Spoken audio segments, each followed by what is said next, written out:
My name is David Richard Sandus. It is now the 5th of May, 2014.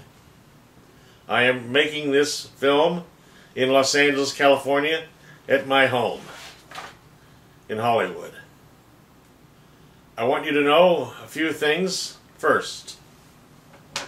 I am a 100% disabled American combat veteran. And obviously it wasn't yesterday. It was Vietnam.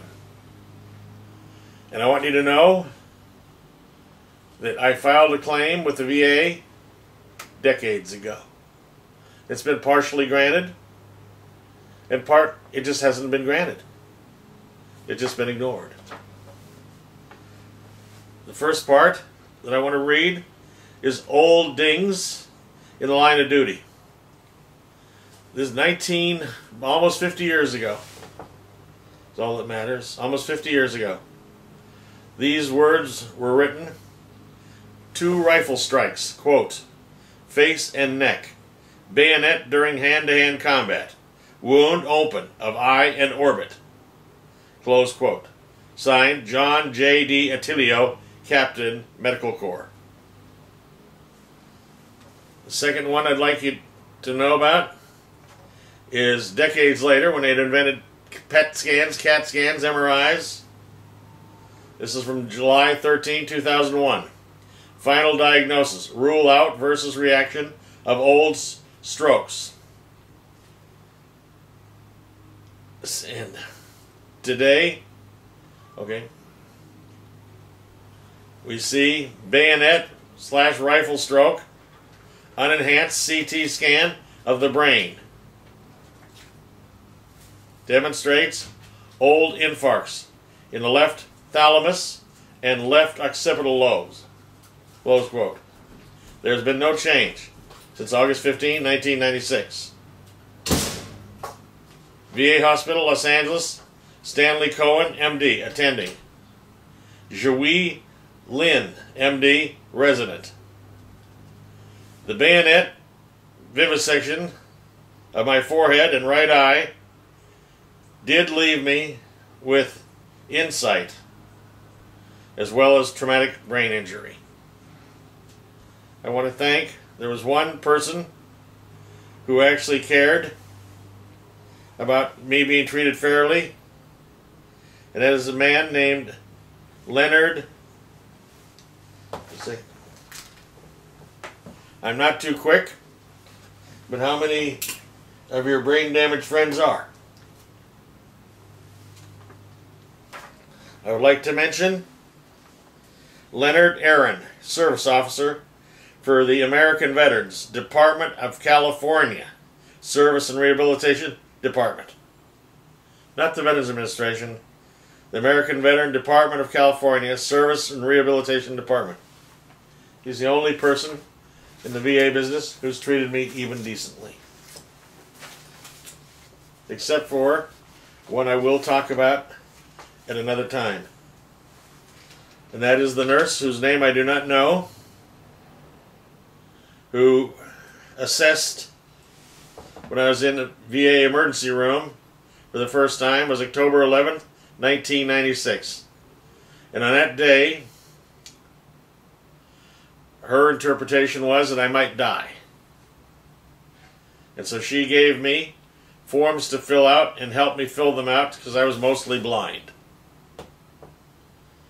And these are the Veterans Application for Compensation or Pension, dated October 11, 1996, by the VA Medical Center in West Los Angeles, received by Department of Veterans Affairs. This document, which indicates that I have post-traumatic stress disorder and 4 strokes as of that time, turned out there were actually 6 by that time, is my application for actual compensation for damage in the line of duty in military service. You'll pardon me, but I do have damage. I've had now a total of 6 strokes and some residual damage from what are called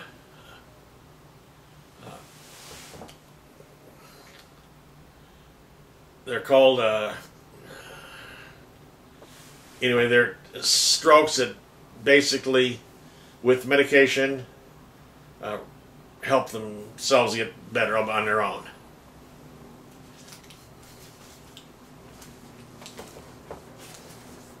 I will read my claim to the VA, which is what this is. This claim was submitted again on November 11, 1996.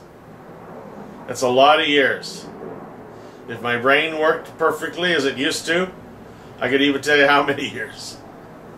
But it's a lot of years for a claim to be in. The VA has not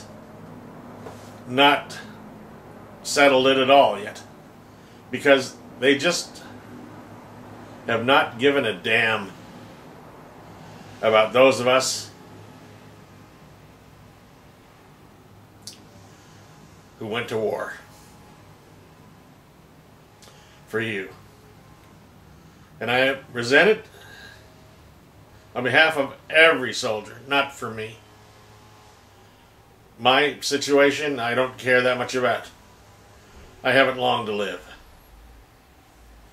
But others are going to live for decades with terrible injuries for which they're not legitimately compensated, for damage that is permanent and irreversible. Like the post-traumatic stress disorder that I suffer from is irreversible. The 2 strokes that I just read about, irreversible. They're damaged. My right eye, it also took a bayonet in that same day.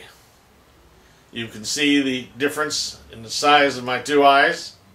My right eye, I had a great surgeon who was a plastic surgeon in civilian life. He sewed it up, put it back together to make it look kind of okay. But am I perfectly sighted? No. Do I mind? No. I would like to read the elements that I have that I've written over a period of time for this particular purpose, to help other veterans who have not received the adjudication and the financial benefits of their service that they signed up for. If I may read, and I'm sorry I can't do it by memorizing the whole thing as I once could. Those days are long gone. I come in peace. America, in a line of duty, I became your cold-blooded, remorseless mass murderer of Vietnamese men, women, and children. Now please pay my long overdue 100% disabled combat veteran benefits as mandated by governing federal law. I most resemble a creature out of the writings of Charles Dickens. I literally wear the weight of my combat gear, strapped on when I served outside of American lines.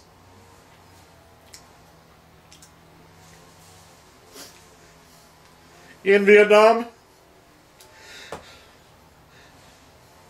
as morbid obesity.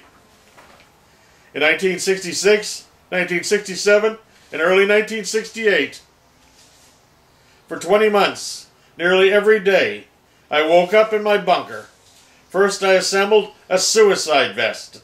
My suicide vest always included an approximately 16-inch by 16-inch sealed package of thermite, Perrin, aluminum powder, and chloride, closed Perrin. When exposed to oxygen or water, thermite instantly burns with very high heat until every atom is consumed. I then strapped on a shaped C4 high explosive vest to my chest. After that ritual, I put on my t-shirt, boxers, camouflage pants, long sleeved shirt, and combat boots. Then I put on my flak jacket, into which I had sewn 20 pockets to carry 400 rounds of automatic rifle ammunition.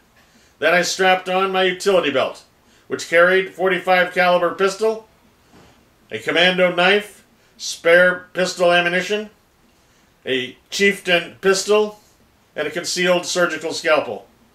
I also carried my M14 rifle, my M79 grenade launcher, 2 bandoliers of 40mm grenades, a barbed wire garrote, water bottles, cans of Korean War era sea rations, and my PRC-6 satellite radio phone. I didn't carry regular hand grenades because I thought they were dangerous.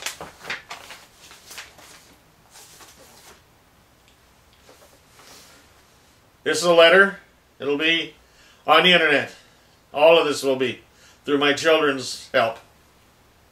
March 20th, 2014. March 20, 2014. Department of Veterans Affairs.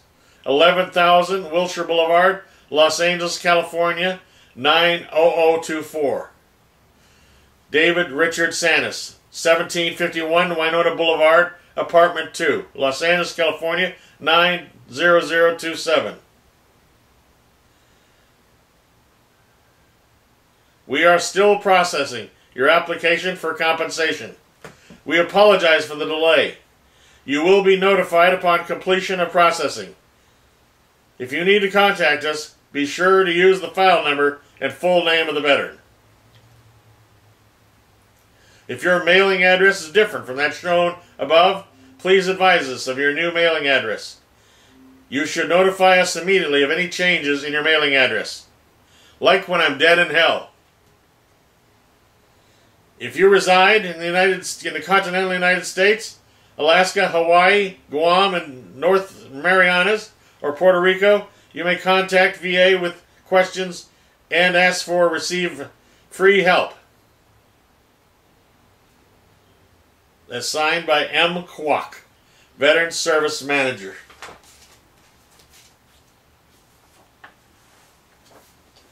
This is a letter. It will also be in the file. Dated October 3, 2007. Remember, I filed November 1990. That's it. Brain damage is brain damage. October 3, 2007. United States Senator Dianne Feinstein. Attention, Miss Krista Wikelius. That's Krista Wikelius. 11111 Santa Monica Boulevard, Suite 915. Los Angeles, California, 90025. Ray, Constituent Services Request. Dear Miss Wikelius, I apologize for taking up your time, but I need your help to obtain medical assistance from the Veterans Affairs Department. I volunteered for the draft and for 3 voluntary tours of combat duty in Vietnam. After boot camp, the National Security Agency recruited me to serve as a counterintelligence agent protecting security of cryptographic equipment and codes. I trained under Chief Warrant Officer Norris at the U.S. Army 60th Signal Detachment Communications Security at Fort Wainwright. In Vietnam, I served under Chief Warrant Officer Antuna in Quinh Nhan.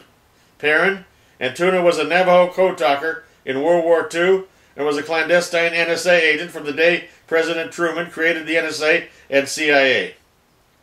Antuna and I were a 2-man station, responsible for safeguarding an average of 43 permanent, as we call them, communication stations in the central half of South Vietnam. I was the field man. I supplied all of the courier. I supplied, as the courier, all of the codes and cryptographic equipment for these communication centers. I evaluated the operational levels of sanity and loyalty of all their personnel holding security clearance with cryptographic access. For those 3 tours, I led an airborne quick reaction force which was solely dedicated to safeguarding cryptographic materials and facilities. I regularly tasked Rolling Thunder B-52, B-47 bombers, and tactical bombers like the F-5, F-7. To briefly recapitulate, number 1, I led and returned from a suicide mission. 2, many times I felt the air pressure changes and heard the sound of bullets missing me. 3, I lost a lot of my hearing to nearby explosions, some of which I set myself. 4, I lost a lot of sight in my right eye to a bayonet. PTSD has been a nightmare. Again, I apologize for taking up your time.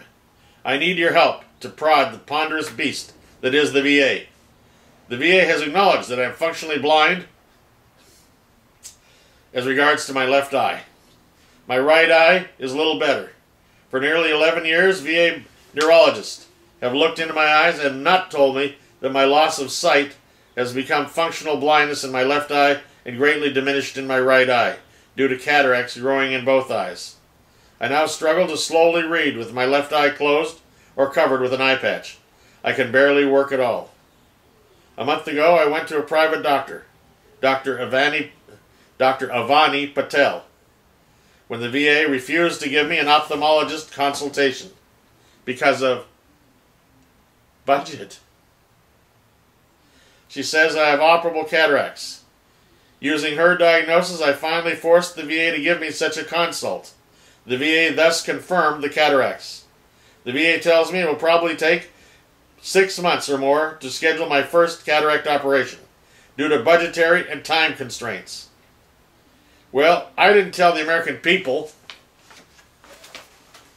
that I couldn't wear a thermite high explosive suicide vest when I carried cryptographic codes and equipment in Vietnam, and that was virtually every day for 20 months. I didn't tell the American people that I couldn't be a clandestine double agent for them after J. Edgar Hoover's FBI recruited me to be a bomb expert to infiltrate domestic terrorist groups. And when I found out that President Nixon and the FBI were engaged in conducting illegal domestic surveillance, wiretaps, burglaries, smear and bombing operations in the United States, I exposed them. I was the main, quote, White House horror, close quote, that prompted the infamous Watergate wiretaps. Sincerely, David Richard Sannes, S-A-N-N-E-S. Postscript attachment. Graphic found on the internet. Google David Sannes, FBI, COINTELPRO, etc. W. Mark Felt, a.k.a. Deep Throat, in the lower right-hand corner of this graphic. Felt leaked, and he was the number 2 man in the FBI under J. Edgar Hoover at the time. Felt leaked to Woodward and Bernstein to keep attention from my testimony to a federal grand jury. There is a graphic attached from the internet. When I was first in medical treatment in '96, I was in pretty bad shape, but I got better, and I gotten better. This is one thing that the VA hospital, they had me fill out. This is David Richard Sannes, Post-Traumatic Stress Disorder, Treatment Goals, dated April 20, 2002. This is a brief synopsis of my work behind enemy lines. My goal, number 1, to ameliorate, attenuate the devastating health impacts upon me caused by A. Choosing targets for Rolling Thunder B-52s and B-47s and others for 16 months. B.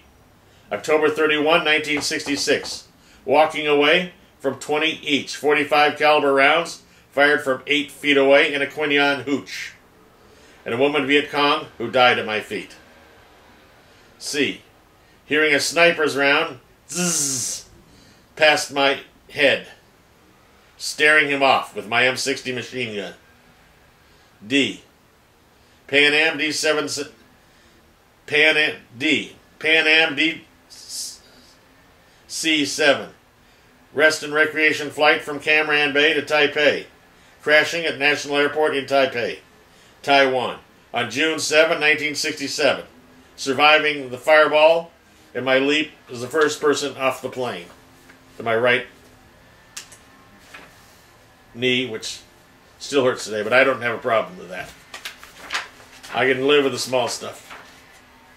E. Arthur Belmont Osborne III. Arthur Trang and I confront approximately 260 North Vietnamese Army along an elephant grass-lined valley river behind enemy lines. During a typhoon, by the way. F. Witnessing Korean Army war crimes at Mang Ho Camp of the Korean Tiger Division. G. Watching American soldiers, small bits and pieces, being sorted out as I stood there eating a sandwich. H. Watching from Vung Chua Mountain as 3 snipers prompted the Phuket Air Base's F-4 Phantoms to strafe and bomb a 300-year-old leper colony into history. Although they're back. At the end of the Tui Hua, at the end of the Quinh Nhan Air Base. I have sight issues. Sorry. I. Taking fire on a C-130 flight from Pleiku. A double string of little round windows. J. Being mortared while landing at Tan Son Nhut Air Base on a flight from Tui Hua. K. Helicopter crash landing at Quinh Nhan just after takeoff. My bodyguard Osborne and I were on that flight. L. Suicide mission to confirm safety by destruction of cryptographic equipment and codes at 22nd Army of the Republic of Vietnam Division Headquarters. And that was at a place called Dak To, right in the ocean. That same place, this suicide mission was in September of 2000 would have been the first year I was there, so 2006, I guess. What it was is I was awakened by my bodyguard, Osborne, and I was fully geared for everything because it was a monsoon storm outside in that whole area of South Vietnam. And he woke me up towards morning crying. And he told me not to mention that. Well, he was. And he said, Dave, you got to go to the communications center. Mr. Antuna, the code-talking Indian from World War II, who was a son of a bitch, as he needed to be, said he wants to talk to you. He said, you've got a one-way mission. I went to the communications center. Mr. Antuna told me that at this place, Dak To, in the Central Highlands, near the ocean, the communications center there that we had been overrun during the night. There was an attack on that communications center en masse, more correctly. Even though this was the headquarters of the 22nd Army of the Republic of Vietnam Infantry Division. But it was a typhoon. I ran to the communications center with my chief bodyguard, Arthur Belmont Osborne, who, by the way, unbelievably tough son of a bitch and smart. We ran there. Mr. Antuna told me that our cryptographic equipment, last words were, ground attack, going down, going down. And it went off the air. My job was to lead a group of mentally ill men, like myself, who would go there to die. In a typhoon, we had a volunteer aircraft, 2 Huey-D helicopters with volunteer 5-man crews, including 2 machine gunners.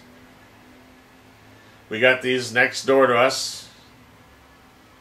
In the meantime, well, Mr. Antuna was arranging for the communications ride of our lives, our last ride.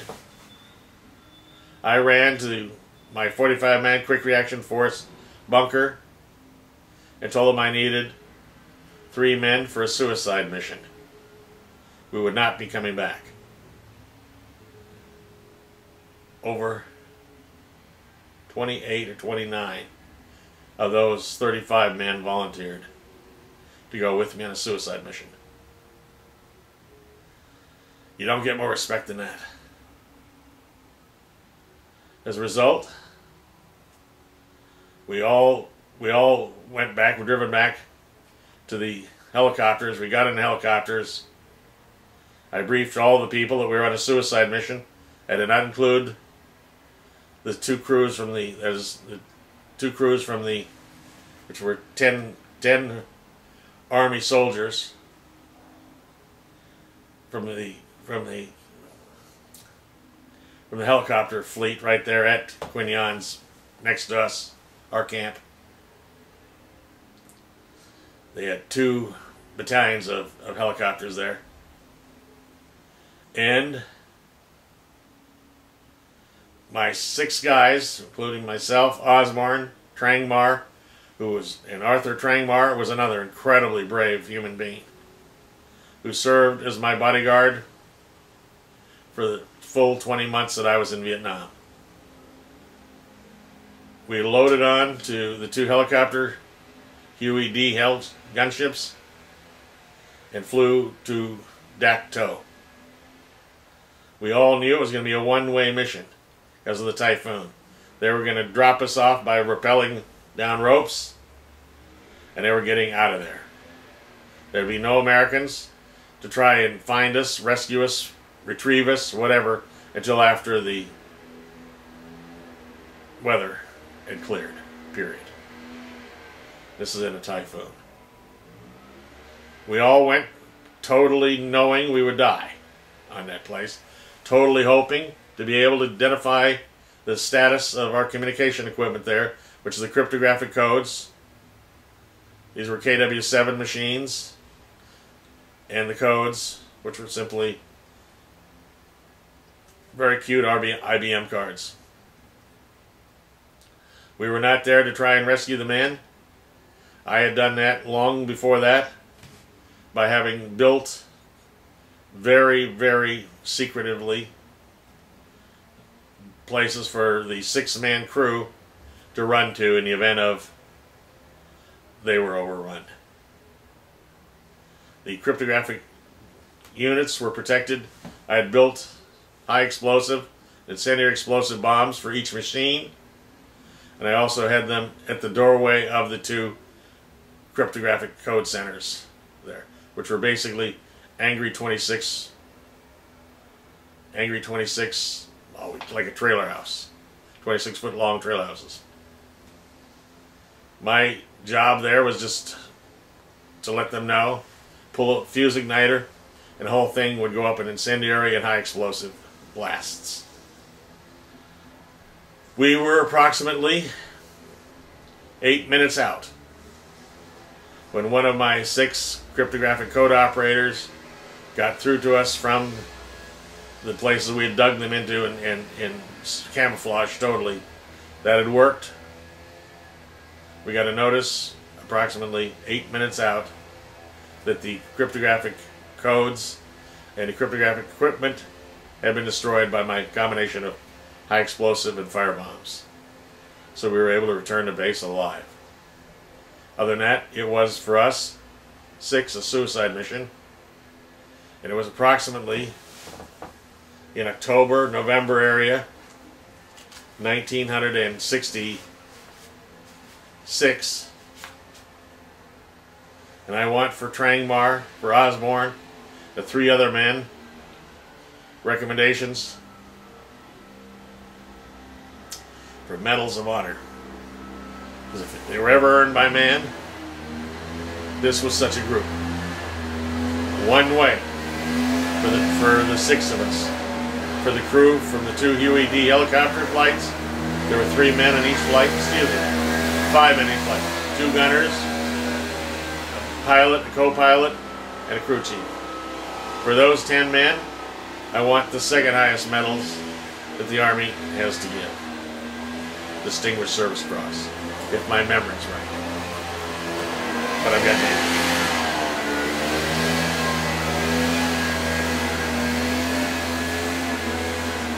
I don't want a damn thing,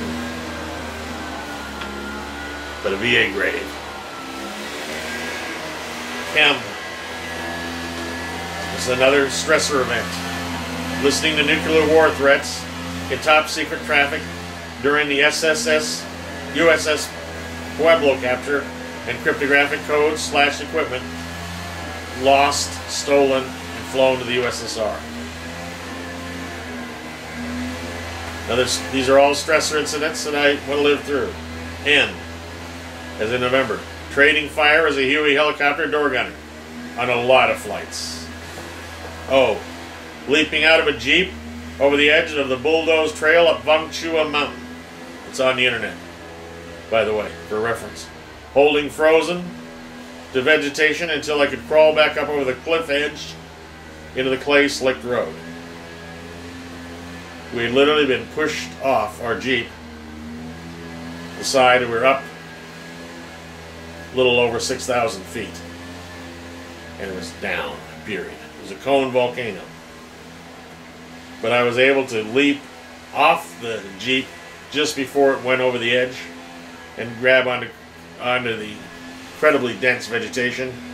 My bodyguard who was with me at that time, Osborne, who was driving me, he was able to leap to the inside, and he was sitting on the road about 20 minutes later being washed by this incredible amount of water that washed the Jeep over the edge. He was sitting there, astonished, when I yelled out, "In the name of the Lord Jesus Christ, I have risen from the dead." He was pretty impressed. So was I, when I finally was able to crawl to the middle of that road. I didn't give a damn about the water. I knew it couldn't wash me over. Other stressor events include P, trading fire from communications relay station on top of Vung Chua Mountain. This Vung Chua Mountain was the second tallest mountain in Vietnam, and it had the third largest array of communications antennas of all kinds for us to be able to communicate with the entire world on our side. Another stressor event, Q, ambushed with Mr. Antuna. Him shouting under fire, "Well, Dave, aren't we winning the hearts and minds of the Vietnamese people today?" He spoke that way. That is exact replica of his voice.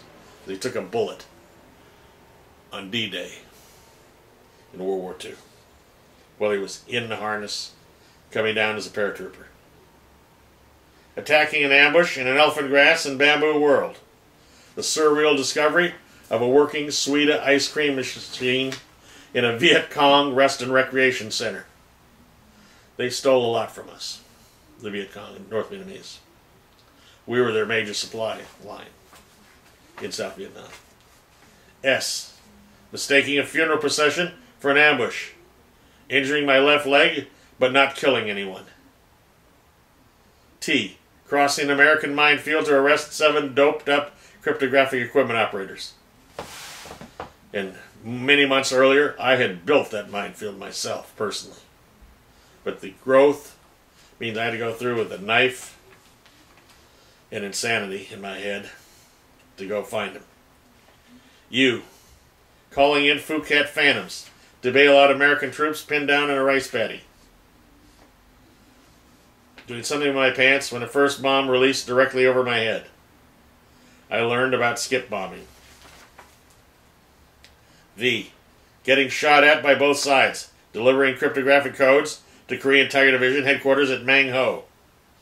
I supplied all their communications to the Tiger Division and the White Horse Division out in the valley in the center of Vietnam.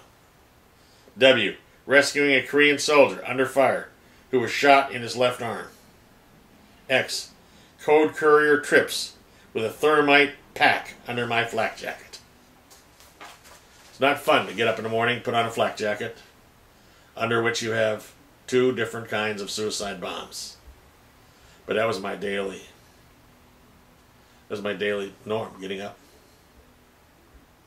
By the way, it's given me a whole different attitude than anybody watching this will have about suicide bombers. Hell, that was every day. I put on suicide vests. Not that that could ever possibly cause stress when you're being shot at, for example. Why? Throwing up over stench of rotting Army of the Republic of Vietnam soldiers in body bags taking off from Kon Tum Air Base. Z. Bayonet operation on my right eyeball while sitting in a folding chair. AA. Jack L. Duckett arrest. He rudely tries to ventilate me with an M14. I refuse to kill him and barely win with help. BB. Picking dead bodies out of the South China Sea at market time, U.S. Coast Guard base. CC. Spying on the White House. Situation rooms. Top secret Vietnam-related traffic for the director of the National Security Agency. As a top secret analyst for the NSA for 20 months. DD. Guarding Company B, 41st Signal Battalion, ammunition stores. When the assigned guards bugged out at the start of the January 31, 1969, or 1968, Tet Offensive. EE. Laying in a flooded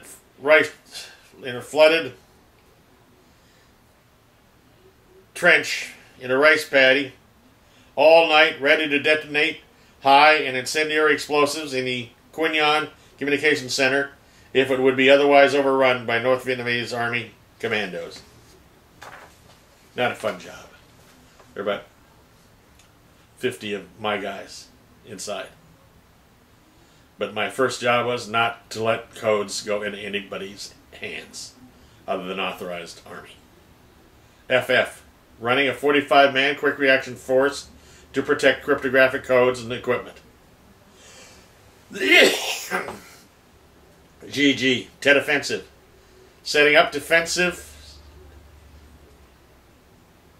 perimeter of the third largest communications center in Vietnam, just after ducking 50 caliber tracer rounds and regular ones. That was January 31, 1968.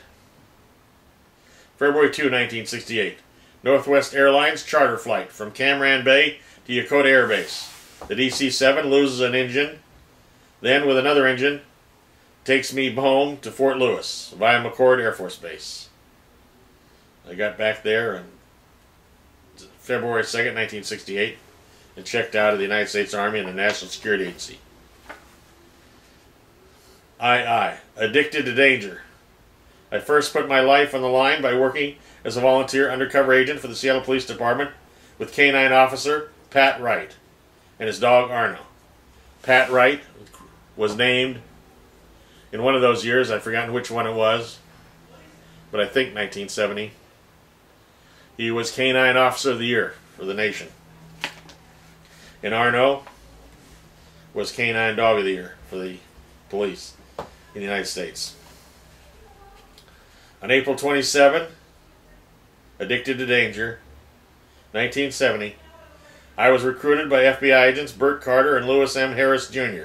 to penetrate domestic terrorist groups. KK, April 8th, 1971.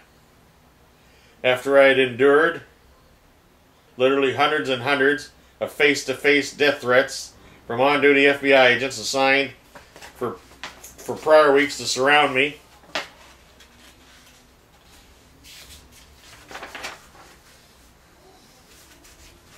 after the Hearst newspapers broke the national story of my career as an undercover FBI agent, bomber, plotter, and agent provocateur.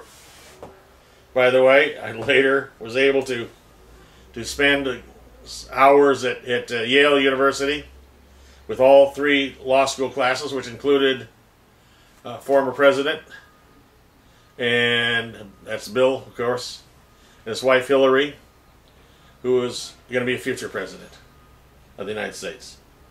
And I got to talk to them about my career as a bomber, as a terrorist for the FBI. 2. June 20, 1972. a federal grand jury that I'd forced the convening of by my appeals to presiding district federal court judge William T. Beeks, and my many nationally televised speeches, heard my unimmunized testimony confessing to criminal espionage work on behalf of the FBI. From March 1971 until September 1972, I endured literally hundreds and hundreds of death threats from FBI agents. And in September 1972, I foiled an FBI assassination attempt by a thrice convicted murderer. He just didn't quite believe them. He wanted to know who I really was before he murdered me. I told him. It turned out he didn't like the police. 00. In 1976, federal attorneys from the Church Committee, the Senate, investigating illegal domestic actions by the CIA and FBI, were set to interview Jeffrey Paul Desmond, one of 2 FBI bombers that I got to publicly confess was assassinated at a safe house that I'd put him in. Immediately after that hit, I was called at work and told I would be next if I decided to testify in front of the Church Committee against the FBI. 2. The health problems that I suffer from have been caused by or exacerbated by the here and above delineated Vietnam War experiences. Include guilt over participating in civilian bombing deaths of horrifying numbers of Vietnamese people kept me from getting physical examinations or other medical help from February 4th, 1968 until August 10th, 1996, after my 3rd stroke, by which time I was partially sighted and could not read. B. Losing 1/4 of my field of vision completely in both eyes and having low vision that makes twilight out of noonday sun because I refuse to seek treatment for high blood pressure or atrial fibrillation. C. Having had 5 more strokes and at least 3 temporary ischemic attacks. Those are reversible strokes. They may leave some damage or not. D. Becoming grossly obese for over 20 years in order to shorten my life, and as penance and participating in the killings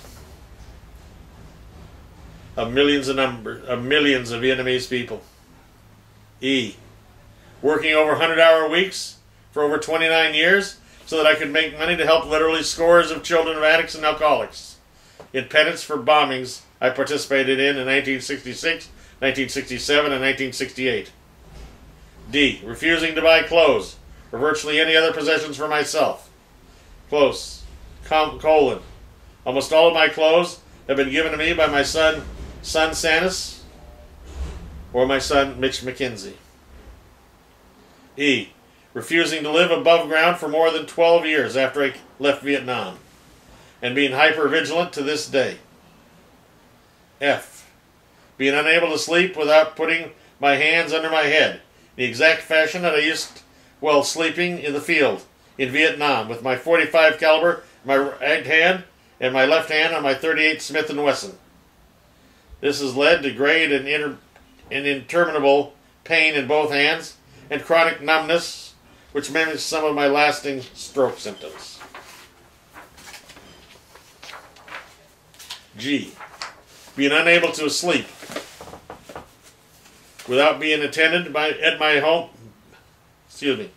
G. Being unable to sleep unless attended by my home health care worker who can summon help when I wake up, if I do, when I have my next stroke. H. Enduring brain damage caused balance difficulties, which cause me frequent falls even though I obsessively restrict my places that I walk. And brain damage caused memory problems over recent events. And by the way,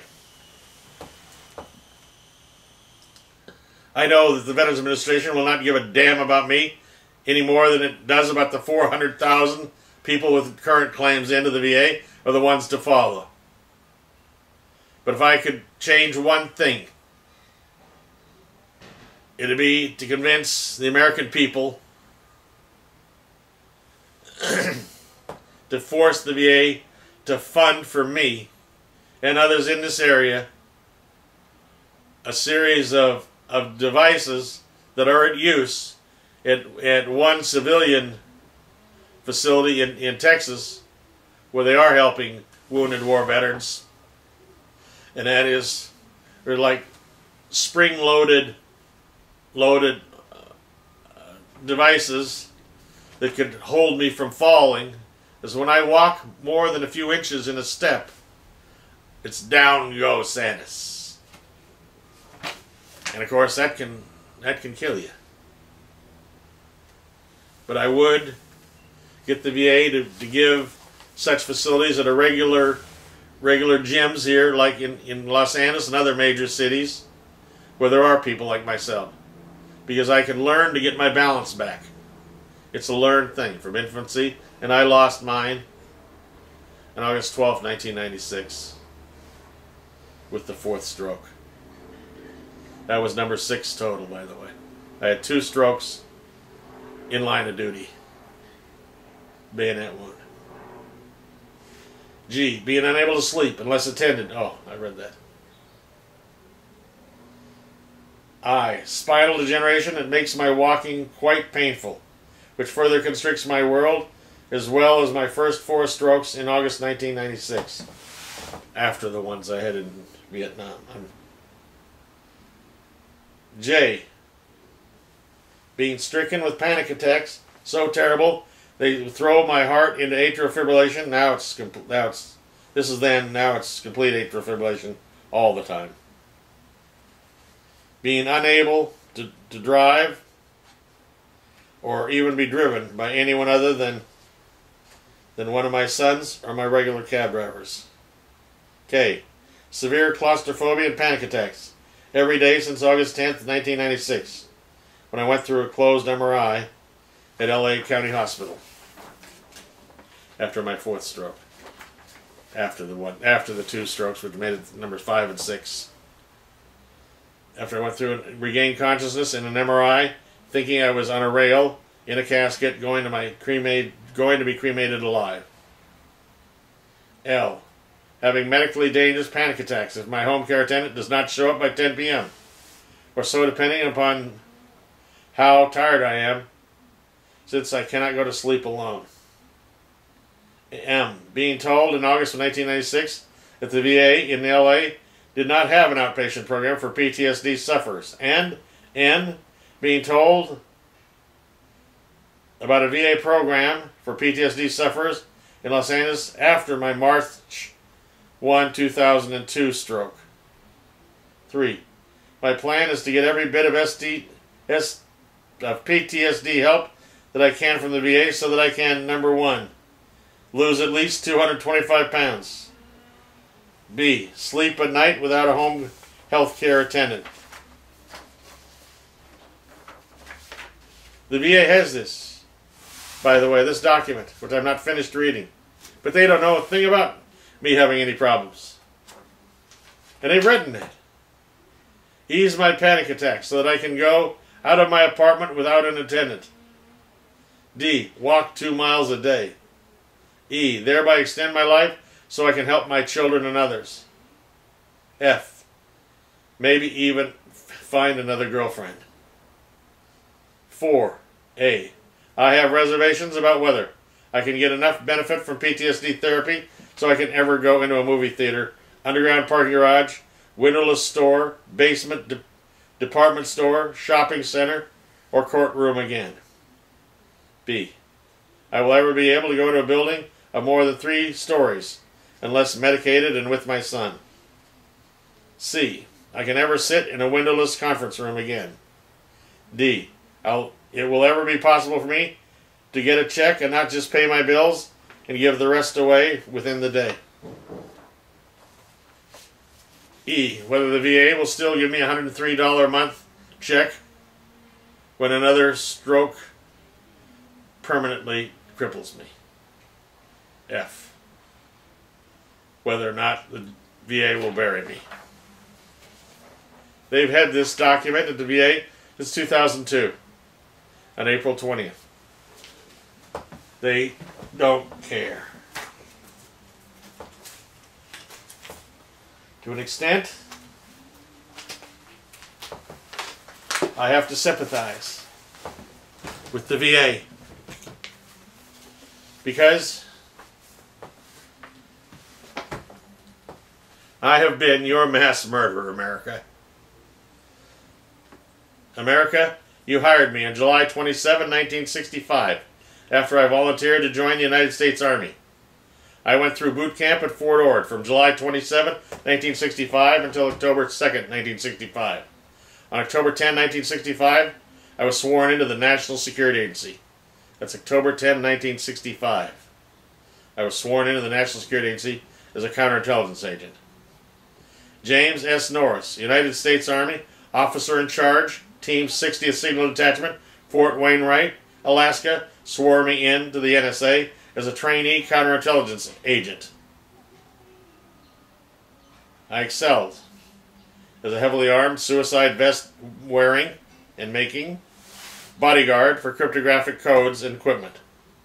To say that I was a maniacal student of the arts of counterespionage and close quarters combat would be spot on. From October 21, 1965 through October 8, 1966, I immersed myself in over 5,000 hours of intense training and practice in the arts of espionage, counterintelligence, and bomb making. I vociferously volunteered for combat duty in South Vietnam. I lucked out. The National Security Agency, United States Army, granted my wish to fight for my country. I arrived in Saigon, South Vietnam, on October 10, 1966. The next day, I flew to Quy Nhon and reported in to Sergeant Major Maroney at the second largest communications center in South Vietnam. Immediately thereafter, I sent a top secret message to Director, National Security Agency, Baron Dernza, close Baron, at Fort Meade, Maryland. After that, I settled in at Company B, 41st Signal Battalion. My new home was a combination of tents and simple wood-framed sandbag walls recently erected, stylish steel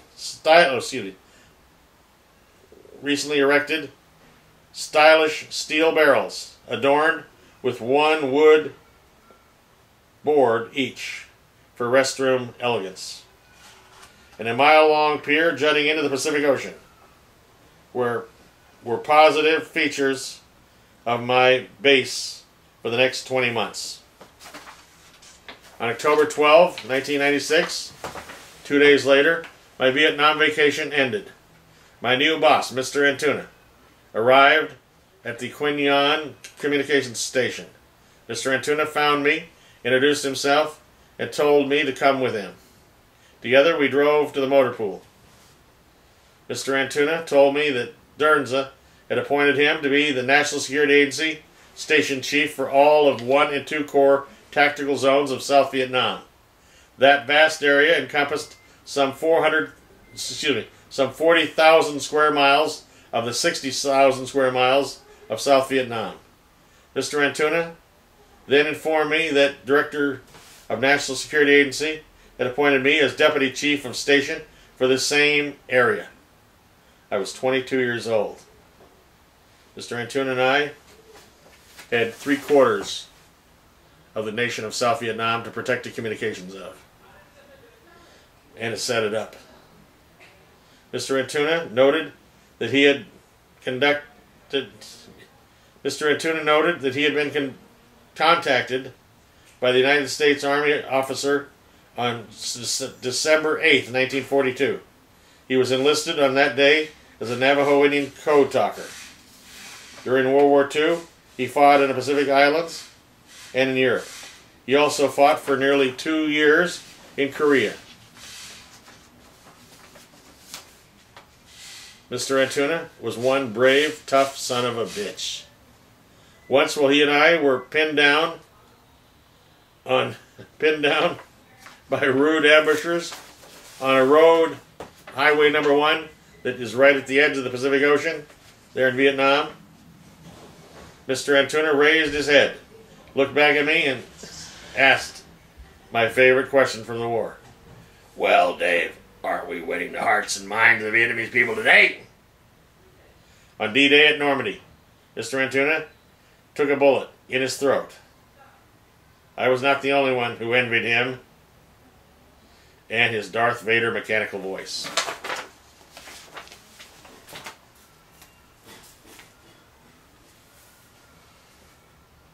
Ugliest. Jack W. Duckett III was an astonishingly brilliant operator of cryptographic equipment. I sent him to an infantry division headquarters in Pleiku. One night he went nuts and joined a Viet Cong attack on his own infantry base. He was knocked down, tied up, and evacuated to Quy Nhon to be evaluated by me. After keeping him with me for 46 hours, I sent a top-secret message to Director NSA. I urged Dernza to have him transported to Letterman General Hospital, San Francisco, for a professional diagnosis. Some genius instead directed me to inform Duckett that his top-secret cryptographic access was revoked. I did as orders by Dernza directive.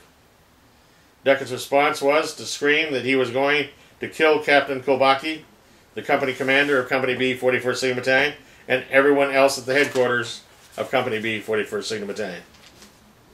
I outran Duckett and alerted Kulbaki and his staff.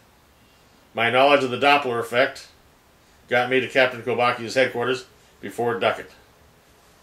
Captain Kulbaki ordered me to, quote, "get that son of a bitch," close quote. I instead blocked the path of Duckett to the headquarters of Company B. I dropped my weapons and decided against all sane advice to try to talk Duckett into surrendering. I was standing in the sandbag-lined trench when Jack Duckett's screaming presence appeared. I shouted, quote, "Jack," close quote, as he abruptly halted his suicide charge while screaming, quote, "I'm going to kill them all. Get out of my way," close quote. Open-handed, I screamed that, quote, "your mother will find out that you killed American soldiers," close quote. Duckett screamed out, "just leave my mother out of this. Leave my mother out of this," close quote. This dialogue was repeated a few times. I could tell that I was going to lose this debate. Inspired by death, I looked above and behind Duckett and screamed, quote, "don't shoot," close quote. Duckett looked up for the invisible ambushees. I closed the gap, took his rifle away, and punishingly swept his legs with it. I held Jack down as I cut his uniform into restraints with the help of a couple of other soldiers. After we had Duckett hog-tied, I cleared his M14 rifle. Jack's rifle was set for automatic fire, and he had a round in the chamber. That really upset me. So I, with Osborne assistance, dragged him through the sand, face down, into the entrance of the nearest medevac hospital after we had driven there. A young, decent doctor screamed, quote, "untie that man," close quote. I drew my commando knife, cut the cloth that bound Jack's arms to his legs behind his back. As the first nurse knelt to assess Duckett's injuries, Jack knocked her out with a two-handed punch. The doctor screamed, quote, "tie that son of a bitch up," close quote. I did and left the field hospital. I am still angry that Jack W. Duckett III, a few days later, was summarily reduced in rank to a buck private, flown home under the guard of two men to the county line of his home state, and discharged from the U.S. Army and made to get out of the police car that picked him up at the airport in North Carolina. Batshit crazy. Jack W. Duckett III was an astonishingly brilliant soldier until he went batshit crazy at Pleiku.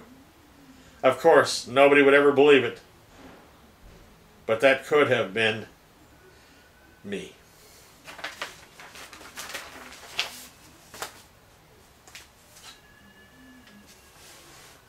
The good. When I volunteered to be drafted in the United States Army on July 27, 1965, I was an anti-war activist in Seattle. I believed in the words of God, quote, "Thou shalt not covet thy neighbor's ass, nor anything that is thy neighbor's," close quote. Exodus 20:17. I had carefully followed the saga in which France got its ass handed back to it by Uncle Ho. Yet and still I did not know the deep geopolitical and military secrets that persuaded both Kennedy and Johnson to invade this agrarian country, plow it with bombs, as I facilitated for 20 months on the 20,000 square miles of 1 and 2 corps zones, and fertilized it with the blood of millions. I still do not know. My working hypothesis was that the Soviet Union forced us to war against the Viet Cong and North Vietnam to prove that we were as ready to make a nuclear grave out of Europe, Canada, Alaska, Hawaii, and to make sure the rest of the planet was radioactive. That is the only scenario that would justify our entrance into an insane war in Vietnam. So, as an American man in good health, it was my patriotic duty to offer my life for my country, and I did. My father's childhood as a hunter, trapper, and skinner in Swan River, Canada, supporting an abandoned mother, made him tough, violent, and mentally ill. He was perpetually filled with anger until his heart attack calmed him down, not long before his death. I grew up in a violent war zone. I was 3 years old when my father first beat me like I was a grown man. The incident began when I declined to eat a bowl of cold, congealed oatmeal porridge. I was 6 years old when my father first attempted to murder me with his bare hands. He left me for dead. I played dead, then faked my own suicide by drowning in a flood-swollen Green River, 10 miles above Auburn, Washington. One of my siblings had seen me dazed and limping down to the river, and in an area of dense brush lining the river, I made tracks across the sand at the river's edge, made a flying leap onto a huge boulder we called the Stone of Schoon. I then took a flying leap back into the line of trees at the edge of the river. I held on to tree branches and let the current carry me downstream. I then crawled into dense brush and waited for searchers to come. Many hours later, very low-flying small aircraft started up and down the river. The upshot was that radio stations, police agencies, and neighbors and people all the way down to the river's outlet in the Pacific Ocean near Seattle were searching the Green River. About 9 to 10 hours after I went into the river, I let Mrs. Gust find me. Neighbors and police authorities were all told of my father's beating, and I was rushed to Dr. Idle's office in Auburn. Ed Gust, a World War II U.S. Army soldier who had fought in Pacific Ocean islands, along with my other neighbors, physically confronted my father and threatened to beat him to death if he beat me again. I lived in a war zone until I was 14 years old. Dairy cows were set free by an unknown person. A farmer let us know that our 100-plus cows were on the river road between Auburn and our farm. Dad thought the solution to that problem was to blame me and shoot me to death. Having been hunted by my shotgun-wielding father many times when I was between 6 and 14 years old, I prepared. It only took Pops about 15 minutes to conclude that I was guilty of letting our cows loose. My mother, my sister Beulah, and I were talking together in the kitchen when my father calmly walked into the room, snatched his 12-gauge shotgun off the wall hooks, and started to turn to murder me. The silence of the kitchen caused Pops to sneak a look at me. He saw that I was pointing my rifle at him, center body mass. He froze, dropped the shotgun, and quietly walked away. I was safe at home. But fear has never ruled my thoughts or words or actions since then. I will die as a warrior until I feel the flames of hell.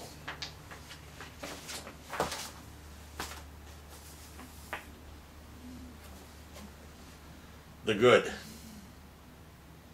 Only twice in 20 months did I attempt to murder U.S. Army soldiers. The first time was when I spotted 3 rogue enlisted men providing 5-gallon pails of kitchen slop to starving, sick, and elderly Vietnamese civilians by dumping the swill on rotting Vietnamese bodies on top of Trash Mountain. As I moved into a sniper position, good luck, God or Satan, spared them by materializing a very long, slow U.S. Army truck column. The 3 condemned men joined those trucks. I got back into my Jeep. The second time involved a communications cable layer. With 19 plus years in the United States Army, he was wearing the rank of a buck private. You can only keep that a maximum of like 60 days in those times. Or maybe 30. I don't remember. On a night featuring a typhoon, I was on guard duty, acting as the Company B, 41st Signal Battalion, captain of the guard. 3 soldiers ran into my bunker and reported that one of their buddies looked really sick and claimed that he was dying. The Korean War combat hero told me that he was dying from a liver disease, cirrhosis. He admitted to me that his first started to drink to relieve the stress of combat horrors in Korea in 1950 and 1951, the years we actually fought there. The old communication cable layer had come out of the really tough job in combat. Right or wrong, I decided that I was going to let him, or to get him medical care, or die trying. I thus gathered together 4 of my best 45-man quick reaction force heroes. With 2 of my bodyguards, Art Osborne and Art Trangmar, we 7 soldiers drove into the typhoon with our patient. As we slipped and slid towards a field hospital, I was scared, let's say, quote, spitless, close quote. Our patient was crying when he begged me to not let him die. I gave him my sacred and profane promise. I assured him that I would die to save him, or die with him. The trip was uneventful. At the evacuation hospital, 4 of us carried the unconscious patient into the Quonset hut emergency room. I told the triage nurse that we knew what we knew about the soldier's medical condition. The nurse looked at my man and roughly barked, quote, "Put him over there," close quote, pointing to a distant part of the emergency room. Since the emergency room was otherwise empty, I responded by reaching to draw my .45 caliber pistol. Osborne quickly prevented me from giving the old nurse a third eye. Seconds later, we all heard a medevac helicopter trying to land in this typhoon. I realized the old nurse had made a wise triage call to first treat the bullet wounded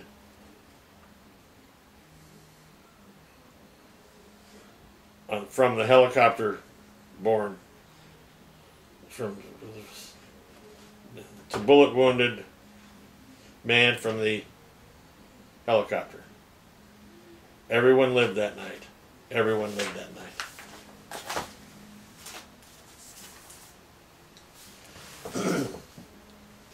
In July 1965, I signed up to take your father's bullet, or that of a cowardly warhawk. You are welcome, Dick Cheney. And that is the correct pronunciation of Cheney's name. Arthur Belmont Osborne III, who I've just mocked, my head bodyguard for 16 of the months that I have served in Vietnam, asks in his internet blog, note, how do you guard a man wearing a suicide vest on over 1,600 trips and go back home? Answer, damaged.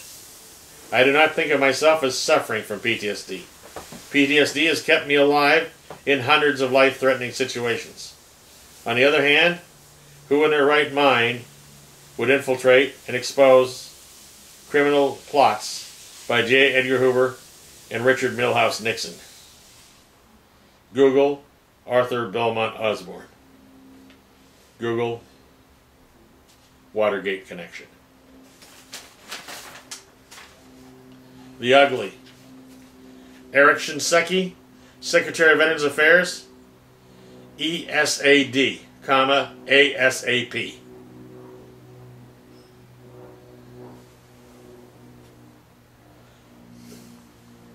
I'm not the kind that's likely to get a quick resolution in checks. But I still say it. Eric Shinseki, Secretary of Veterans Affairs, eat shit and die as soon as possible. I'm a diplomat in my own way. On July 23, 1965, I was sworn into the United States Army. Since that moment until this moment, I have never altered my behavior because I put my life ahead of my country. Diagnose that.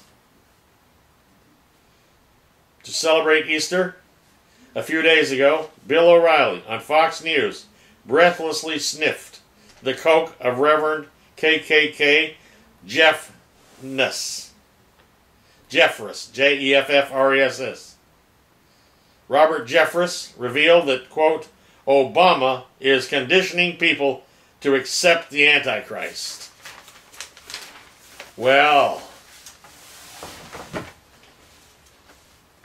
so what? Maybe Obama is conditioning people to accept the Antichrist. I accept the Antichrist. The Antichrist is Rupert Murdoch.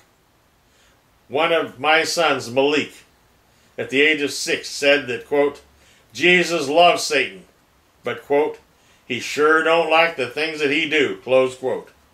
I'm sure that God feels the same way about Fox News, Rupert Murdoch, and the self-important O'Reilly factor.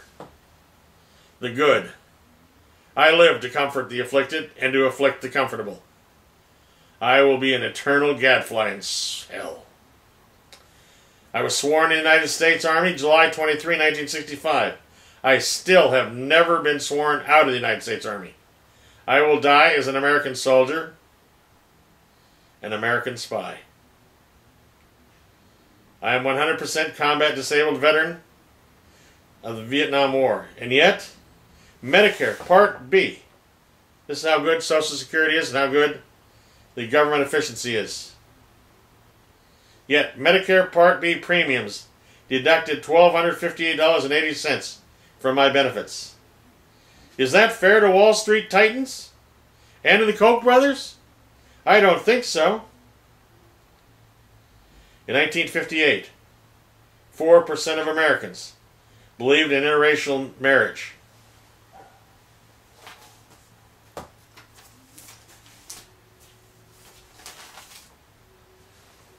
Good.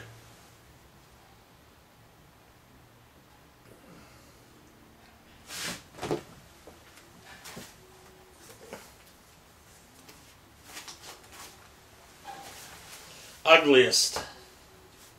January 31, 1968. I was celebrating my birthday with two of my bodyguards, Arthur Belmont Osborne and Arthur Trangmar. Huge fuel storage tanks, explosions, signaled the end of my birthday party. Trangmar ran to his post, guarding the third largest communications center in Vietnam, at Quy Nhon. Osborne and I ran into my bunker, where each of us put on our war gear. I ran out of my bunker first, with Osborne at my heels. A .50 caliber American soldier man machine gun tried to send me to hell, over 40 years early.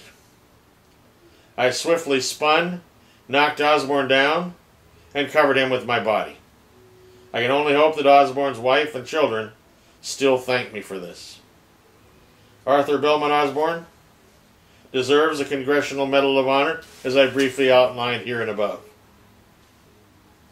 From our suicide trip to Dak To, I ask Americans, representatives, to research this. For those from the two helicopter gunships and my 5 guys. I don't need a medal. It'll just heat up in hell. The good. Senator Rich Santorum taught me that racism no longer is a problem in America. We are now a nation of white people and, quote, blah, unquote, people. Paul Ryan, the brightest intellectual light of the Republican Party, is a profoundly ignorant and racially prejudiced toad, but a loyal kokor. Ryan's dog whistle spreads the fear that providing food for starving brown and black children will turn into a safety net to cradle the children. Ryan's nightmare fears of millions of hammocks to rest the lazy asses of black and brown children are real.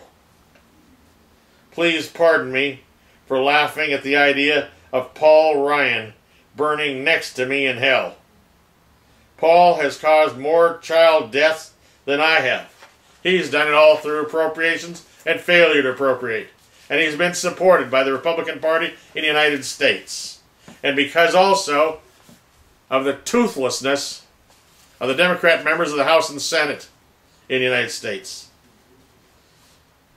You can't just have one party voting to let children starve and not have a filibuster by the other side and not have a sit-in and people sleeping overnight in the damn House and Senate until that's changed. But our Republican and Democrat members of the House and Senate are far more interested in their own wealth creation, in their own stature as political giants in our country than they are in our children.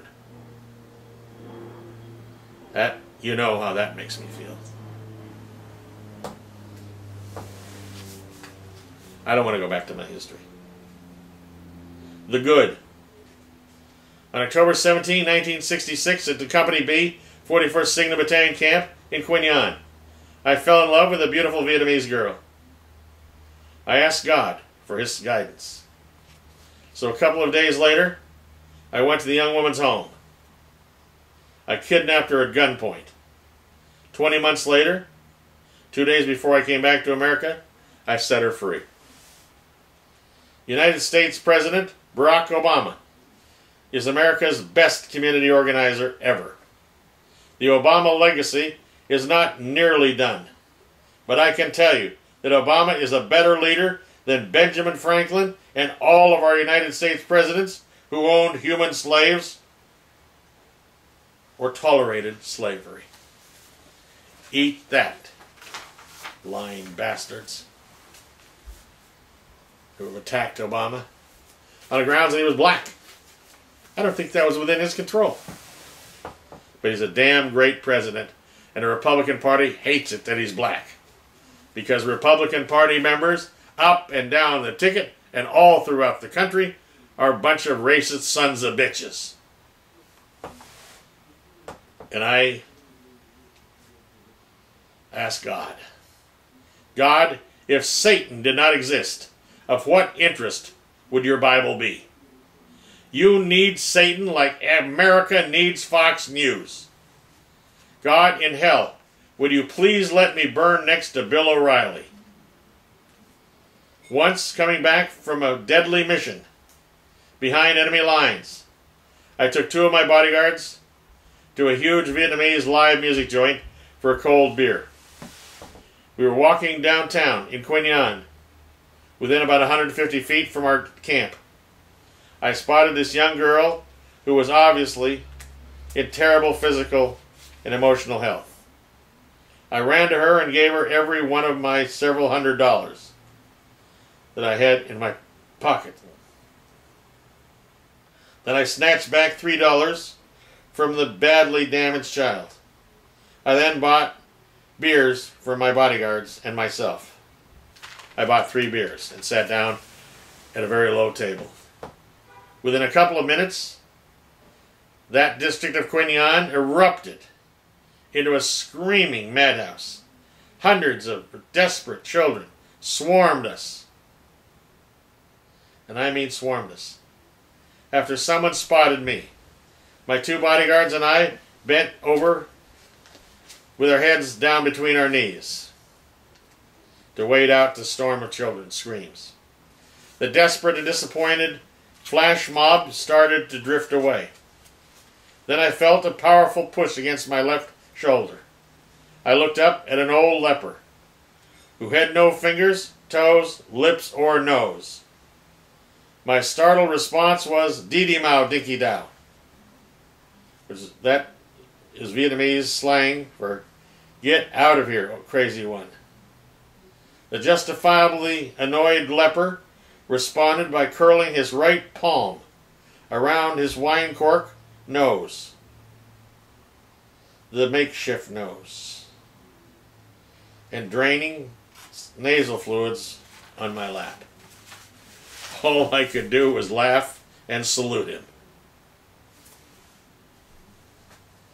God, if you don't believe I have earned a place in hell right next to Bill O'Reilly, could you at least put me within the screaming distance of Fox News and Friends on-air talent? God, please give the leper with the wine cork nose for drooling snot on me. Forgive him. I deserve the snot shot. Ugly.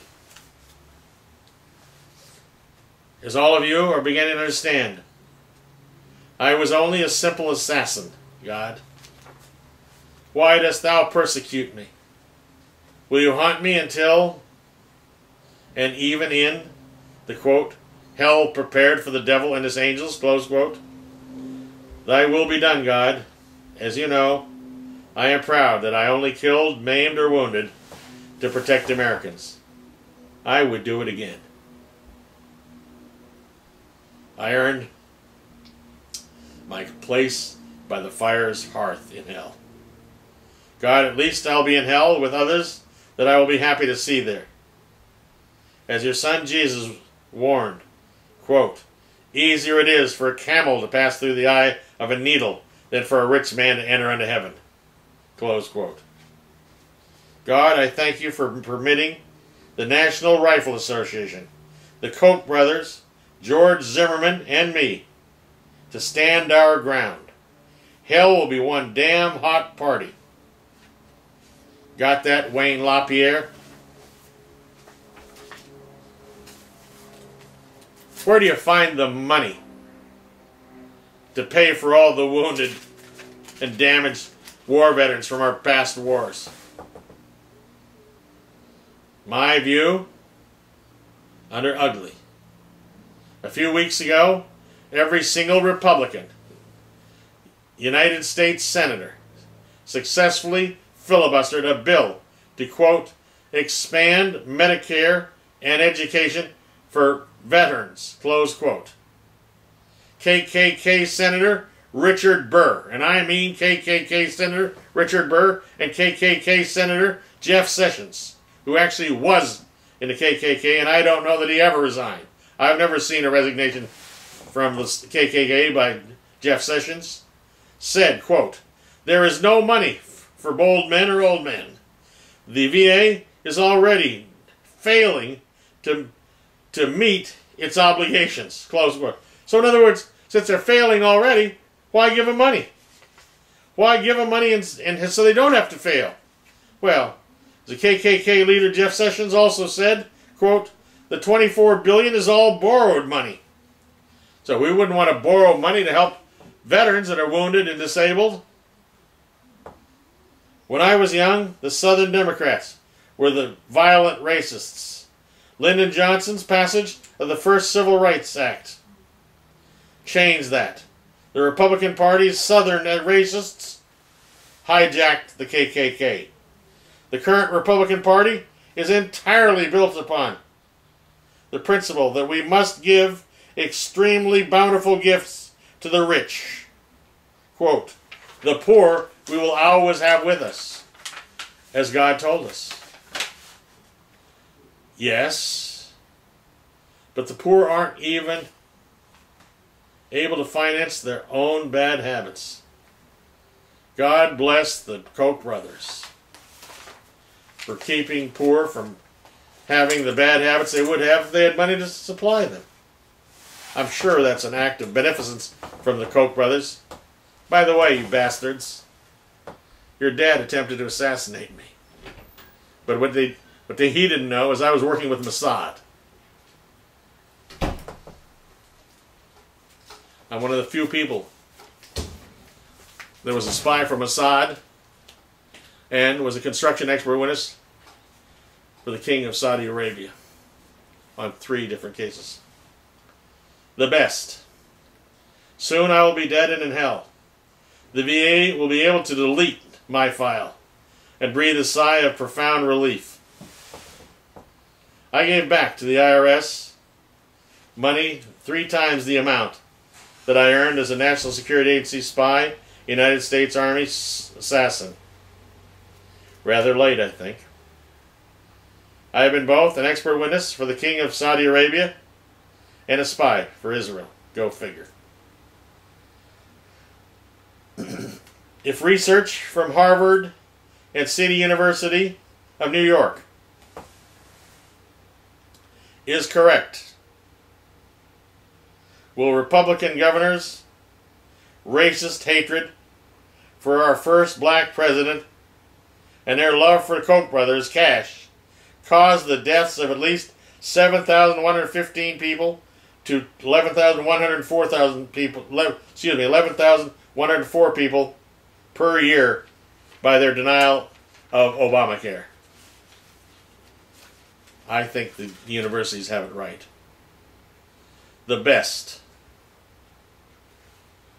Stop abortion. Prevent spitting, swallowing, which equal abortion. Outlaw abortionists. Spitting and swallowing. Outlaw the backdoor option. God, is hell really paved with televangelist skulls?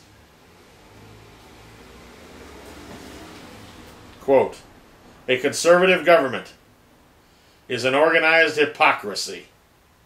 Benjamin Disraeli. Quote, I only regret that I have but one life to lose for my country. Close quote. 22 September 1776, Nathan Hale. Now, David Sandus. Quote, he loves his country best who serves his country best. R.G. Ingersoll. I was a child when the Southern Democrats were the most violent racists. But now Republicans have been hijacked by insane racism. All pretending, oh no, we're not racists. Oh hell no, and shit don't stink, O'Reilly. I can only live in profound poverty. And you look around and you see that's the truth. And other videos that I've made. I can only live in profound poverty. I of course would love to live in a rich man's world. But I cannot be a rich person until no human lives in poverty. I've given away tens and tens of millions of dollars to the poor and disabled, children of alcoholics, children of addicts, and other children in terrible situations. And, well, I should. President Obama, give honorable discharges to every LGBT person who was discriminated against by our military services. Your military services and the earlier ones. Refresh the deadlines of LGBT civilians who have been discriminated against to file lawsuits against bigots. And, most profoundly, I ask, Mr. President, that you let your Attorney General announce that he will seek the death penalty for George Bush and Dick Cheney. The best. We have the best and most compassionate nation on God's favorite planet. Only 85% of juveniles who face trial in this nation's criminal courts are functionally illiterate. Better still, 75% of Americans who review food stamp, better still, 75% of Americans who receive food stamps perform at the lowest two levels of literacy. Best of all, only 90% of high school dropouts are on welfare. Only 90%. Now, there couldn't possibly be a connection, could there? Americans can be proud, as Apostle Paul said, quote, all scripture is inspired by God and beneficial for teaching, for reproof, and instruction in righteousness. 2 Timothy 3:16-17. My fellow Americans, come dance with me in hell, you selfish bastards. The best of Paul Ryan's truths. Number 1, welfare queens on food stamps are just trying to get a free lunch. 2, 45% of food stamp recipients are children, just trying to get a free lunch, according to the records of the United States Department of Agriculture. 3, 20,500,000 American and illegal alien children are food stamp recipients. What did you say, Paul Ryan? You criminally stupid, arrogant son of a bitch, who should be with me in hell. I'll wait for you. But 20,500,000 Americans and illegal alien children are food stamp recipients. 9% of food stamp recipients are elderly. Well, and I know, as I fed elderly people. 10% of food stamp recipients are disabled adults. In fact, 45% of food stamps recipients are elderly and or disabled. A note, personally, for Senator Rich Santorum. White racism is a myth, and shit don't stink. You racist bastard. Here's a way to raise money for veterans. This is raising money for Sir Heroes. Raising money for heroes. You remember, I've taken 6 strokes. 2 from bayonets, 4 from strokes before the end of '96, and some since. But I fight like hell between strokes to get my mind back. Robert Reich, a former United States Secretary of Labor and current professor of public policy at the University of California at Berkeley, hates, quote, job makers, close quote. Bill Clinton and Robert Reich criminally conspired to take money out of the hands of the richest Americans and just cast it into the paws of God-shamed blacks, browns, loose women, fatherless children, and foreign. Democrats and liberals think God has gone soft. The Bible warns us, quote, God spared not the angels that sinned, but cast them into perdition and bound them with chains of darkness. Close quote. God. God has blessed the United States more than any country in the 6,000-year history of the universe. God has warned us that, quote, the fool and the brutish person perish and leave their wealth to others, close quote. Psalms. God clearly warned us, blessed and good Christians, when God said, neither cast ye your pearls before swine, at Matthew 7, verse 6. And we Republicans are damn sure we don't cast our, my goodness, forget about gold or pearls. We don't even cast a 50-cent piece for the swine of poverty. The 47% of Americans, the colorful takers, just got a communist manifesto from Berkeley University's Robert Reich. Reich's satanic directions are, quote, get free stuff, close quote. Bill O'Reilly is the guy that gave us all that news. As God's ventriloquist, Bill O'Reilly warns us every day. Get free stuff is that's the chant of Democrats. American, quote, makers, close quote, must buy up every copy of Robert Reich's book, titled, quote, You're Fucked, close quote. Every last one of these takers' satanic Bibles must be bought and burned before being read by the, quote, takers, close quote, or being made into a cartoon for the colorful. Only registered American Republicans really understand that, quote, man is an irrational animal illuminated by the briefest moments of lucidity, as Lord Acton told us. Our Professor Robert Reich preys on the limited understanding of this dangerous truth.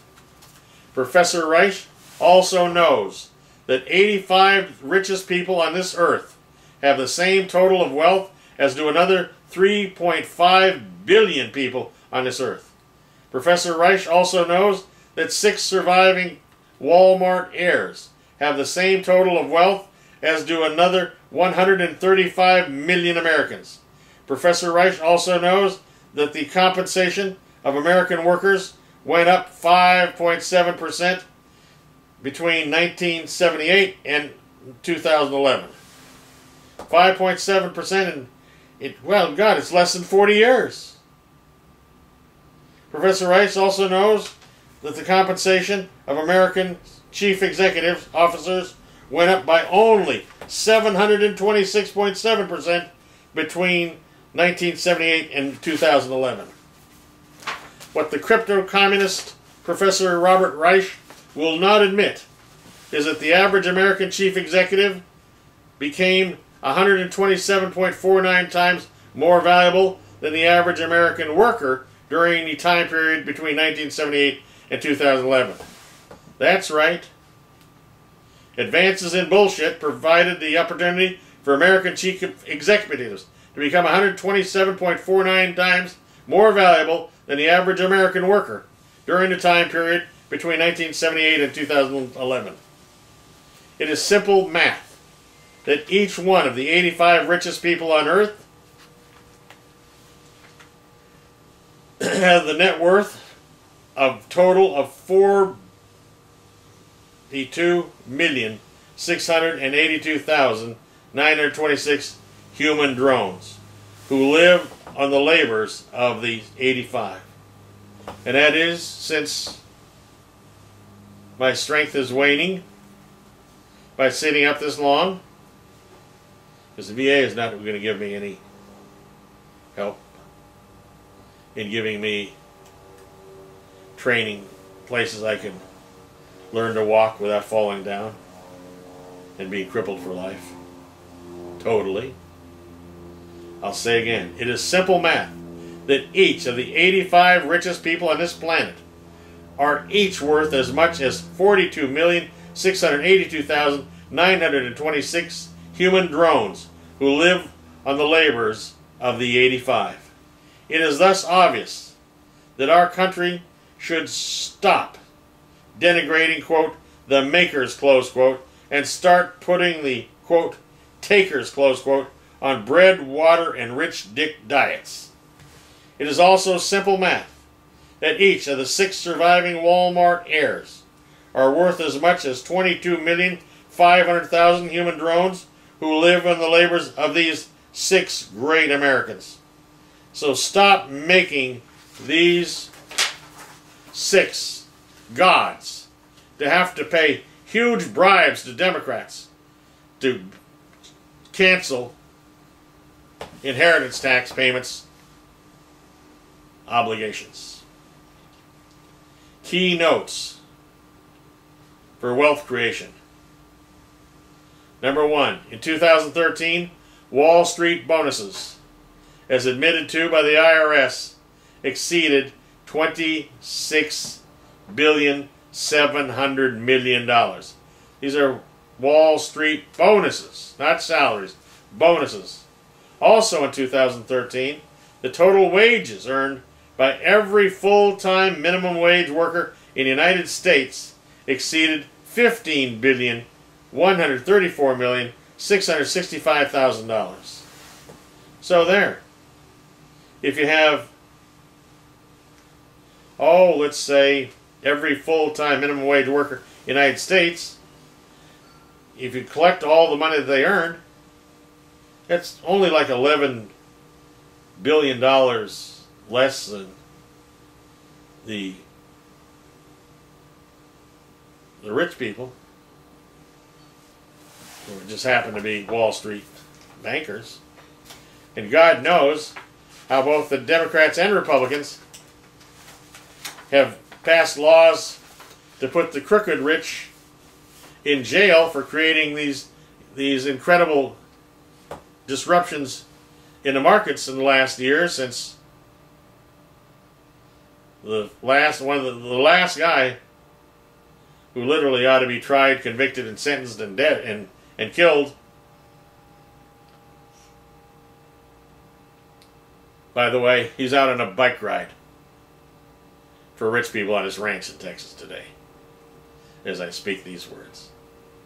President Obama and his reckless Vietnam war-causing, Iraq war-causing, Afghanistan war-causing, Libya war-causing wars have left Americans with over 900,000 American soldiers, sailors, Marines, airmen, Coast Guardsmen, and special operators who have been physically and/or mentally damaged forever on your behalf.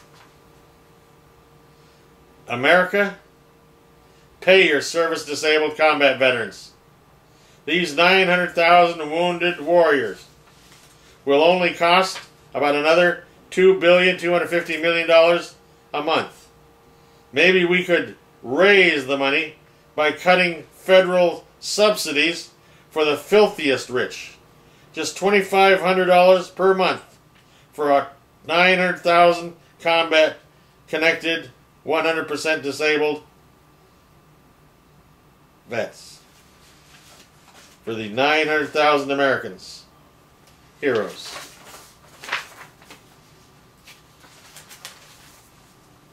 My plan is a simple one. But unfortunately, I know it will never be enacted, but at least I will go to hell favoring it. That is my belief that Americans should storm Congress, tar and feather the congressmen that need to be, and women, congresswomen too, that need to be tarred and feathered and carried on poles.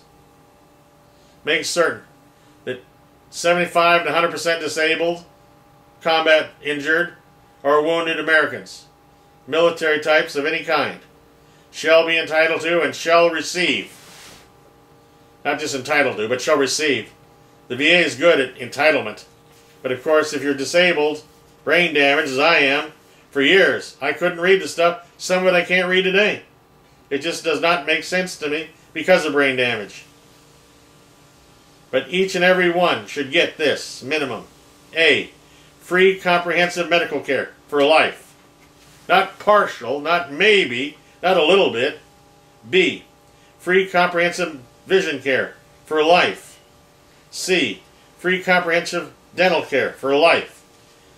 D, free comprehensive mental health care for life. E, free comprehensive home nursing care for life. F, free comprehensive home physical training care for life. That's what I most need, and I'll never get. I'll die and go to hell. But I'm still proud to have been an American soldier, both as a civilian and as a member of the Army and the National Security Agency. G, free comprehensive medically required military base located nursing home care for life if requested by the veteran. H, free transportation to and from all approved care related facilities locations in the United States or elsewhere. I, free personal health care assistance as necessary and is approved by the VA for life. J, free vacations needed for mental, physical, and emotional healing as approved by the VA patient advocate lawyer. And I say lawyer with emphatic voice, because what the VA gives us is people who don't give a damn, sitting in offices where they do something other than help veterans. 2, VA service organization advocates. And 3, medical doctors employed by the VA each year for life. In other words, 3 different people providing those of us who are still alive free vacations that are escorted. K, free military funerals and burial in a federal cemetery. The deceased military veteran's spouse, significant other, and or children shall each be given an American flag. Second category, every permanently injured or wounded in the line of duty disabled American veteran shall be entitled to and shall be given A, a free rental apartment for life, or B, a federally assisted home loan if said veteran's family can make the mortgage payments. C, free, updated as required, federal identifications suitable for all legal purposes in the world. Yeah. The good. On October 11, 1996, I was fighting to live at the VA Medical Center in Los Angeles. A beautifully caring emergency room nurse brought a minister to my bedside to pray for me. She also brought me a blank veteran's application for compensation form, close quote, and helped me fill it out. I was unable to see her. I can only hope this film will be seen by her and she can know my profound gratitude for her work to save my life. This nurse got my pension request forms to the right VA people. The quotes received Department of Veterans Affairs, October 11, 1965, VA MC, West Los Angeles, 272H, is the stamp by the VA that proves it was received on October 11, 1996. They still have not adjudicated all my claim, although they made this artificial date. Instead of making it from the legally required by law date of October 11, 1996, when they owed me the money, they made it for the arbitrary date of September 10th, 2010. Well, that's a while.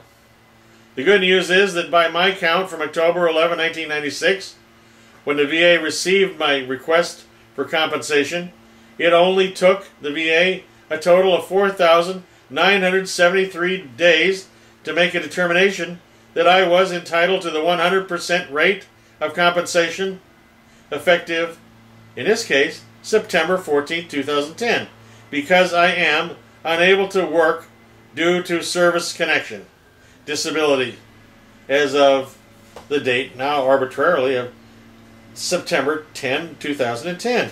They didn't go back to the date that's required by federal law, which would be the date that this nurse at the VA filled it out for me, which was just a few days earlier, October 11th, 1996. They gave me till 2010. That way they lopped off 14 years of payment to me. And yet, for the bastard's chagrin, as of today, I am still alive. And I'm going to have this on television. I'm going to have it on the news forever. For their shame. On October 11, 1996, the Department of Veterans Affairs began to evaluate my claim for compensation. As of May 26, 2011, the Department of Veterans Affairs sent me a letter that informed me that, as nearly as I can understand it, I would be granted a monthly compensation of $2,673 effective as of June 1, 2011. This rating decision letter at, quote, decision number 3, basic eligibility to dependents educational assistance, is established from September 2010. I don't much understand all of that, even though I used to be kind of bright. But not today. Those days are gone. As of today, April 28, 2012, the VA has not sent a penny to any of my 4 children. The VA counts that as good news. As of today, the VA knows that one of my children committed suicide during my 4,973-day wait for my pension claim to be partially decided. Partially. As of today, even. As of today, that VA claim knows that my son, Malik Shabazz Fuller, is on active duty as a soldier in the United States Army. They can skip payments to him because he's a soldier of the United States Army. I volunteered, and I encouraged him to join. Because just because government is headed by selfish, self-seeking, self-serving, racist bastards, it doesn't mean that we should not be American soldiers. It's our job. Today, as it was for me, back in 1965, in September. As of today, the VA knows that the $2,673 a month that they failed to pay me per month from October 11, 1996 until June 11, 2011 has saved them by not sending me that 167 checks for $2,673 each, a grand total of $446,391 saved by the VA for the Koch brothers and the other rich bastards who were traitors to this country. At least I think so. Because the Koch brothers, as I mentioned, did attempt to assassinate me when I was much younger. That's the dad. There's the dad, not these brothers.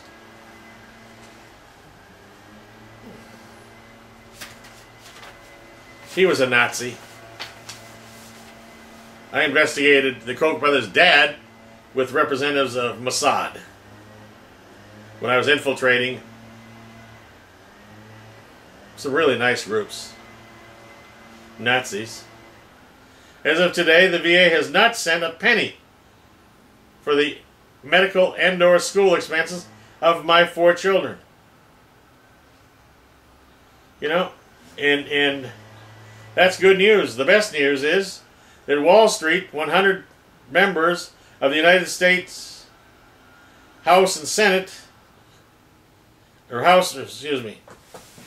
The best news is that Wall Street, plus the 100 members of the United States Senate and the 445 members of the House, will be able to afford a July 4th picnic.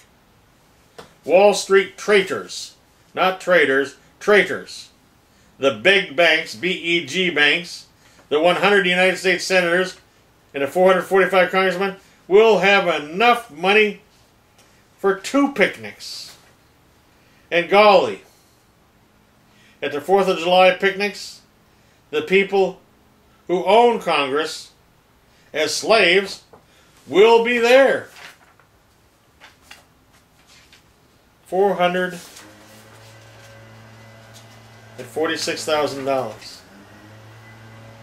That's what they still owe me. Plus the care for a caretaker who cared for me. And if he had had the $446,391 that was saved by the VA, he would still be alive. But he had 2 problems. I didn't get the money yet. And number 2, his son was murdered by the Los Angeles police. This son Love Sannes, was murdered by the Los Angeles Police Detectives Group. He gave his life by throwing himself off of the Los Angeles Detectives parking garage to bring to attention of the world the Los Angeles police tactics and police tactics, not only in the United States, but all over the world. He knew that my work will be known to the world forever. And he knew this incredible, decent man, who named himself Son Love Sannes. He guarded me for like 14 years.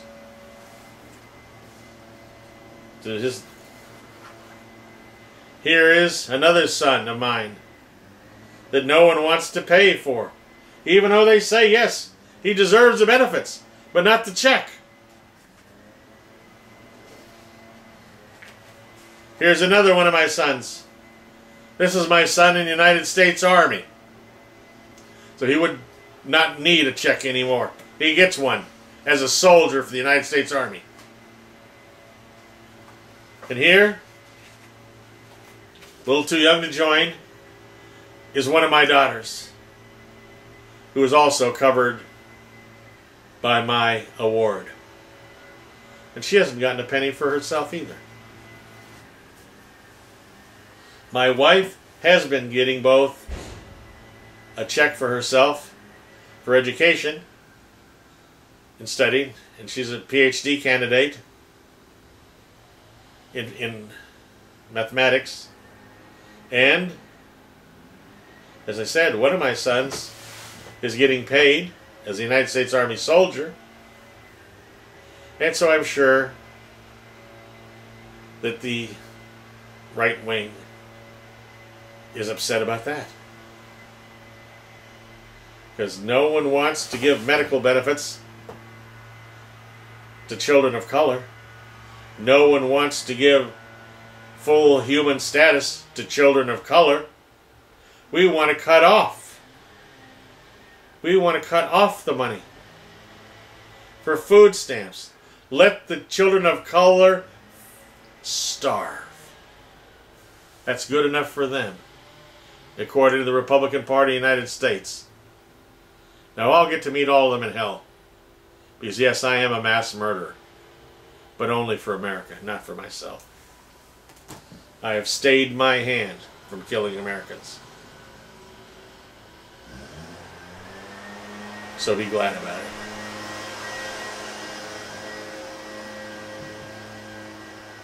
I thank you. That's it, son. But yes, I have a lot of black and brown children. A lot of them. Over 80 black and brown children. I believe in helping others. Republican Party, its leadership believes in helping themselves to others. I know the Koch brothers are really angry about the end of slavery. And these are some unbelievably evil people. They learned from their dad. I saw his assassin stop the car by my apartment for just a split second, and a man with a rifle in the back seat. The bullet went through Terry Hall, 3rd floor, my room. Broke the window, didn't touch me. And the Koch brothers' daddy, he had a reason to be upset with me. I exposed him for what he was. A racist piece of human debris.